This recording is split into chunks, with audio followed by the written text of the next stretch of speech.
Welcome back wonderful business owners and entrepreneurs. मैं हूं निकिता और आप देख रहे हैं आईपीओ मिथ बस्टर्स पार्ट 2, जहां हम फिर से लौटे हैं कुछ और बड़े कॉमन और कंफ्यूजिंग आईपीओ के मिथ्स को बस्ट करने के लिए। पिछले पार्ट में हमने देखा था कि सिर्फ बड़ी कंपनीज के ही आईपीओ नहीं आते, बल्कि छोटी कंपनीज भी आईपीओ लेकर आ सकती हैं थ्रू एसएमई। अगर आपने वो वीडियो नहीं देखी है तो उसे आप हमारे चैनल पर जाकर देख सकते हैं। तो चलिए बस्ट करते हैं एक और पॉपुलर मिथ जो हर नए फाउंडर के जहन में डर बनकर बैठा होता है, और वो मिथ है आईपीओ के बाद फाउंडर का कंट्रोल चला जाता है। तब आप मान लीजिए कि आपकी कंपनी का आईपीओ आया, शेयर्स भी बिक गए, तो अब क्या कंपनी किसी और की हो गई, फाउंडर्स का कंट्रोल चला गया। यही मिथ हर दूसरे इंसान की जुबान पर है, लेकिन क्या सच में आईपीओ के बाद कंपनी हाथ से निकल जाती है? वेल, जैसा हमने आपसे कहा था कि इन्हीं सब मिथ्स को दूर करने की जिम्मेदारी उठाई है इंडिया आईपीओ ने, क्योंकि हम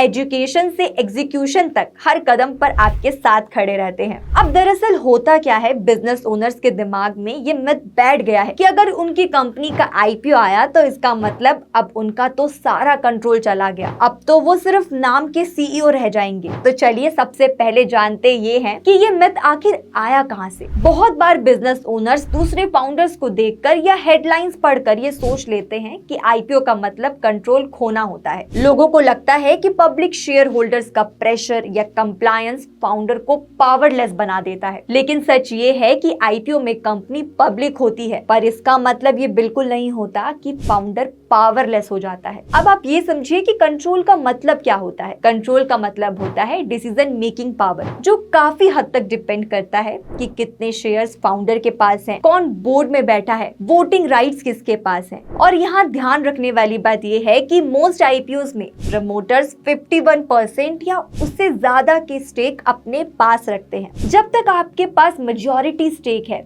डिसीजन मेकिंग पावर आपके हाथ में ही होती है। आईपीओ के बाद जरूर कुछ इंडिपेंडेंट डायरेक्टर्स बोर्ड में आते हैं, जिससे गवर्नेंस और ट्रांसपेरेंसी बढ़ जाती है, लेकिन इसका मतलब ये बिल्कुल नहीं होता कि प्रमोटर्स का कंट्रोल चला जाता है। और एक और बात, इन्वेस्टर्स भी चाहते हैं कि फाउंडर ही कंट्रोल में रहे, क्योंकि फाउंडर का विजन और पैशन ही कंपनी को यूनिक बनाता है। अगर कंट्रोल किसी रैंडम बोर्ड के हाथ में चला जाए तो रिस्क बढ़ जाता है। और आप सोचो कि अगर आईपीओ के बाद फाउंडर का कंट्रोल चला ही जाता तो क्या फाल्गुनी नायर या दीपेंद्र गोयल कंपनी के फेस होते? अब नायका की फाउंडर फाल्गुनी नायर को देखें तो आईपीओ के बाद भी फाल्गुनी नायर कंपनी को लीड कर रही हैं। उनका कंपनी में स्टेक लगभग 52.56% है। आईपीओ के बाद भी उन्होंने अपनी मेजॉरिटी स्टेक बनाए रखी है, जिससे उनका कंपनी पर स्ट्रॉन्ग कंट्रोल बना हुआ है। और जोमेटो का आईपीओ तो आपको याद ही होगा। जब आईपीओ आया था तो दीपेंद्र गोयल ने अपना कुछ स्टेक बेचा था, बट उसके बाद भी वो सीईओ बने रहे।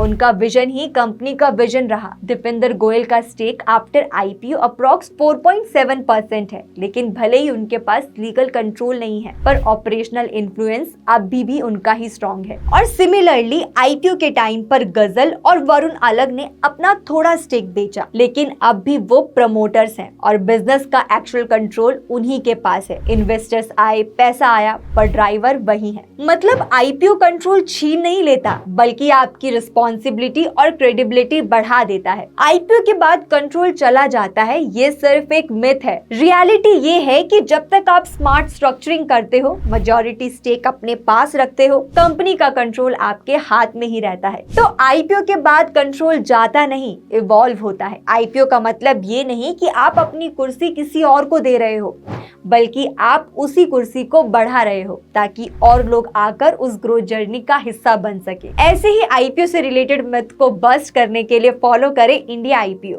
क्योंकि मिथ नहीं, ट्रुथ बढ़ाएगा आपका बिजनेस। और ये याद रखें कि आईपीओ एक माइलस्टोन है, एंड पॉइंट नहीं। जब तक विजन आपका है, स्टीयरिंग भी आपके हाथ में ही होती है।